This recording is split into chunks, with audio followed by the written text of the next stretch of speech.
Bom, a gente já começa o programa de hoje com entrevista, porque, afinal de contas, hoje, sexta-feira é sempre um dia agitado aqui, né? Mas hoje, muitas entrevistas legais. Vamos falar de educação, vamos falar de cultura, vamos falar de turismo, tem política também, claro, né? Café com Política na área daqui a pouco. E você é nosso convidado especial. Mas o nosso primeiro assunto de hoje, um assunto, inclusive, muito debatido na edição de ontem. Conversava com o Marcelo, direto da redação, a gente leu aqui algumas das participações das pessoas que se sentiram também atingidas com essa situação, que foi aquela divulgação de um vídeo de uma abordagem policial e no qual, né, o autor do vídeo aí faz alguns comentários que a população parece não ter aprovado muito, né? Gentilmente, como sempre faz aqui com os nossos convites, né? Nosso comandante está na área. Comandante Marco Aurélio, muito obrigado pela sua participação mais uma vez. Sempre muito gentil, o nosso comandante. Falávamos aqui, né, ontem desse assunto, eu falei, não, a gente tem que conversar com o comandante também. Primeiro, né, antes de falarmos do fato em si, eu queria falar com o comandante a respeito da repercussão da população, que talvez seja a mais importante nesse processo, né, comandante? A gente viu muita gente, mas muita gente mesmo, apoiando, né, o trabalho da abordagem, apoiando a corporação que, como eu sempre gosto de dizer aqui, tem um trabalho de relação com a comunidade bastante diferenciado. Comandante, essa reação da população te surpreendeu em algum momento? Ou você já esperava isso mesmo? Bem, Anderson, bom dia. Bom dia. Em primeiro lugar, dar bom dia aos nossos telespectadores, parabenizar, né, a TV aí pelos 30 anos. Muito obrigado. Né? Então, parabéns. Me surpreendeu, sim, né, apesar de nós termos o cuidado, né, de, antes de divulgar a resposta oficial que nós Sim. fizemos através do nosso Facebook, nós fizemos uma análise da ocorrência, o que estava acontecendo, por que o policial estava agindo daquela forma, né? Porque não é usual, né, aquele tipo de abordagem, sim, com o cidadão comum, né? Então, após ouvir os policiais, verificar o vídeo por 2, 3 vezes, entendemos que o policial estava dentro da lei, dentro das normas, utilizou os recursos necessários e a força necessária para poder fazer aquela abordagem policial que estava recheada de resistência, né? É um jovem, né, menor de idade, que tem 18 anotações criminais. 18 anotações criminais, a gente ressaltava isso aqui, inclusive, né? Ou seja, não se trata de um cidadão de bem comum, né, comandante? E aí as pessoas questionaram, né, algumas pessoas questionaram, mas como que a gente vai saber que ele não é um cidadão de bem? Você não tem como saber, mas verdade, a Polícia Militar tem, né? Verdade. Essas informações são muito acessíveis, né, sim, à nossa polícia, né? E você vê que só esse ano ele tinha 5 anotações criminais. Só agora, só em 2018? Esse ano, só em 2018 tem 5 anotações criminais. E a gente costuma dizer que a lei, os ditames legais, a lei, ela tem que servir para apoiar a pessoa de bem, claro, ou seja, salvaguardar a sua vida, que você pode, num dia qualquer, ter um atropelamento, né, e cometer um crime. Sim. Né? Mas você é uma pessoa, você não vive do crime. Aconteceu o crime. Então a lei, ela serve para te proteger. Claro. Tá? Claro, dar as garantias à pessoa que foi o lesionado, mas proteger você. Né? Agora, uma pessoa que vive do crime, ela tem que ter o rigor da lei. Tem que ser diferentemente. Né? A pessoa que vive do crime é um outro tipo de pessoa. Né? Ela vai ter todos os direitos, todas as garantias, mas no rigor da lei. Né? E parece que o jovem, quando foi abordado, quando deu a ordem a ele de parada para ele ser abordado, ele resistiu, não queria, porque ele estava de posse de droga. Né?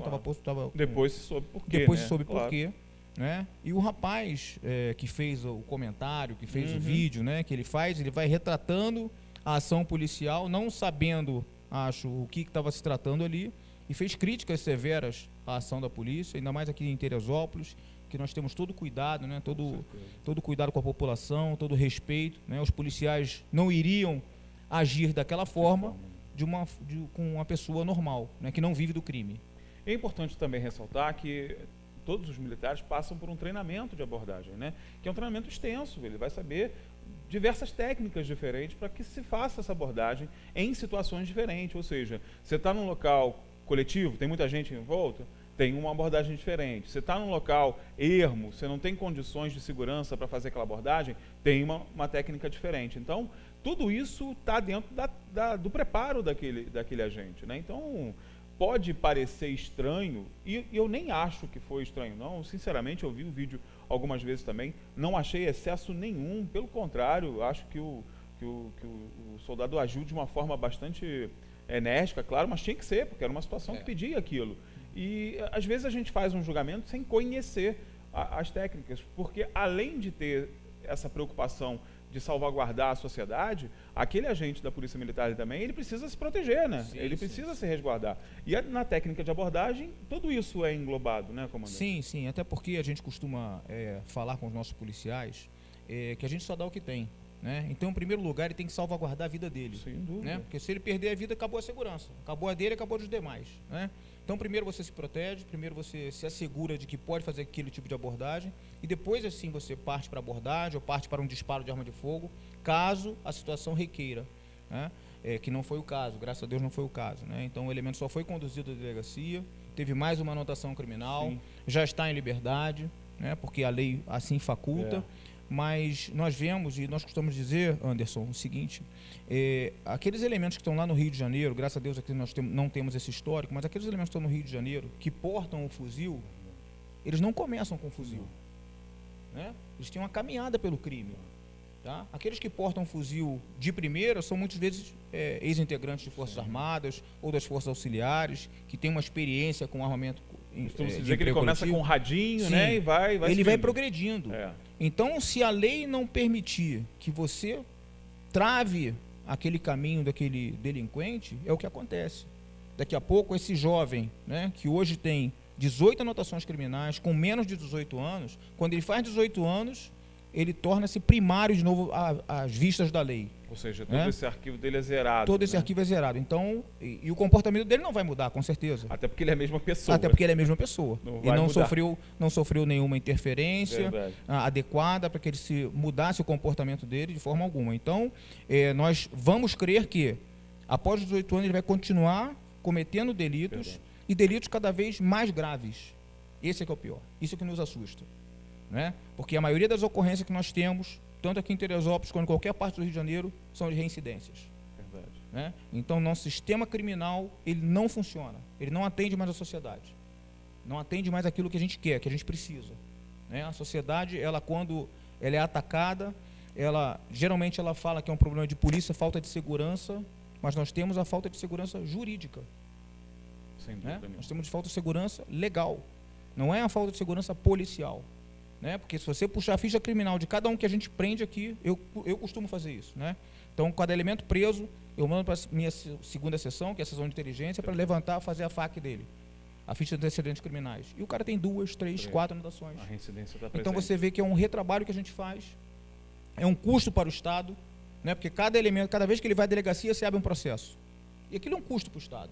Né? Você tem um delegado, você tem advogado, você tem um defensor público, você tem papel, você tem uma série de coisas, você tem a condução do elemento para a delegacia, né? Você tem um juiz que vai estar à disposição daquele processo ali. Então, olha o custo disso para o Estado. Um elemento que já tem 18 anotações criminais. Olha o custo disso para o Estado. É muito grave. É um custo muito alto. Eu faço aqui um adendo importante. A gente está numa antecedência de um processo eleitoral tão importante. E uma coisa precisa ser dita, e você que está em casa precisa entender isso. A gente precisa de legisladores competentes, porque tudo isso é reflexo de uma falta de um poder reformador decente. Porque nós temos hoje um anteprojeto de reforma do nosso Código Penal, que é lá de 1941, que está parado há mais de 10 anos na Câmara, porque não segue, porque simplesmente não temos legisladores suficientemente capacitados para fazê-lo. Tem assessoria técnica? Tem, mas sem a vontade política do parlamentar, a assessoria técnica não faz nada de ofício. Então precisa de parlamentar decente. Então, quando você for pensar, né, no deputado estadual, no deputado federal que você vai escolher em outubro, pense bem nisso. Pense bem se ele tem a capacidade de chegar lá em Brasília e tocar para frente, por exemplo, uma reforma de um Código Penal arcaico, com coisas que impedem, inclusive, que as nossas forças de segurança que investem em segurança, em inteligência, em inovação tecnológica, mas esbarram na insegurança jurídica, que não adianta nada, né? Os poderes precisam trabalhar harmonicamente, mas para ter essa harmonia precisa ter sinergia. Não adianta nada as forças de segurança que estão lá na ponta trabalhar em inteligência, tecnologia, se as nossas leis são da década de 40? Não vai adiantar nada. Nosso Código Penal tem um monte de tipo penal que é assinado por Getúlio Vargas, gente. Pelo amor de Deus, a gente precisa mudar isso para ontem. Não tem nada contra o Getúlio Vargas, mas a gente está em 2018, indo para 2019. Isso precisa ser mudado. E só tem um jeito de mudar, não tem jeito. Não adianta você pegar a panela e ficar batendo na rua. Você tem que votar bem, tem que escolher bem, não tem outro caminho, né? Desculpa o adendo político, mas a gente tem que aproveitar esses momentos para dar essas mensagens e é também, verdade, né? Você tem que prestar atenção, não importa para nós qual é a sua linha de pensamento, mas o que você tem que entender é que não é só um presidente da República e não é só um governador. Não, você precisa dos legisladores. Claro, principalmente. Né? Que atendam aquilo que você anseia.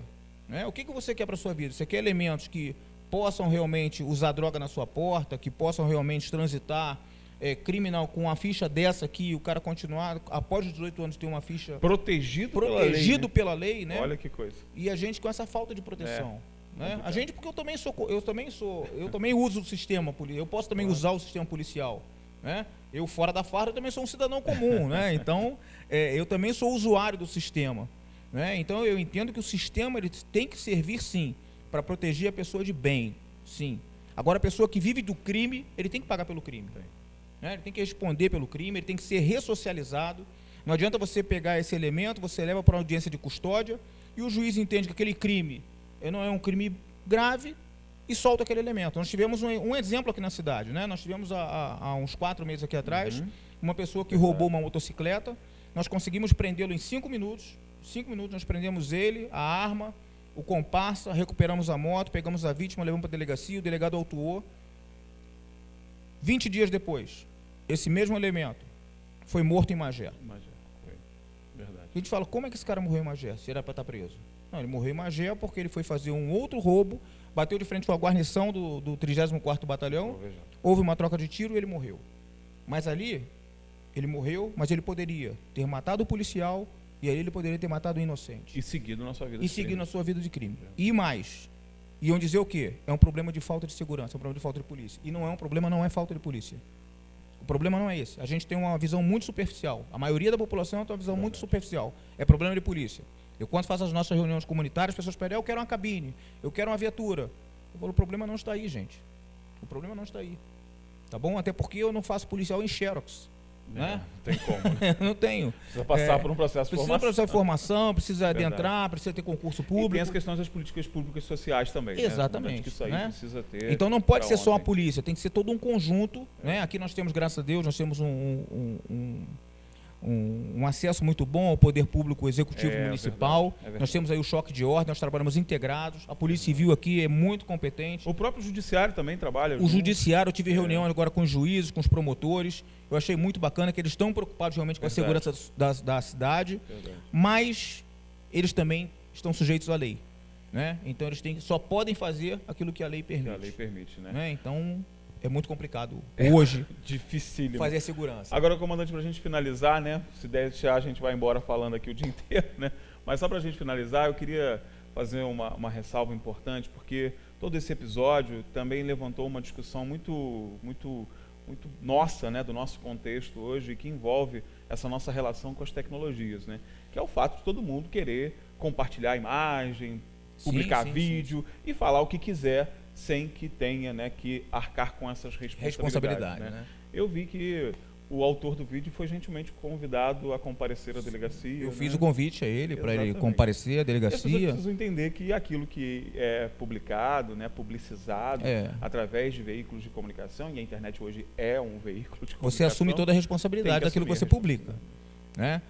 Mas nós estamos também, bom você tocar nesse assunto, que nós estamos aí, vamos colocar 30 câmeras de segurança na cidade, né? Colocamos as primeiras 10, a Enel, não sei como é que vocês chamam aqui, né? A empresa de energia. A gente fala que é a antiga Ampla.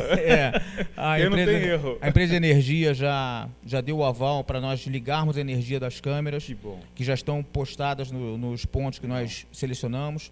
Então, em breve, nós vamos ter uma segurança também mais voltada para a tecnologia.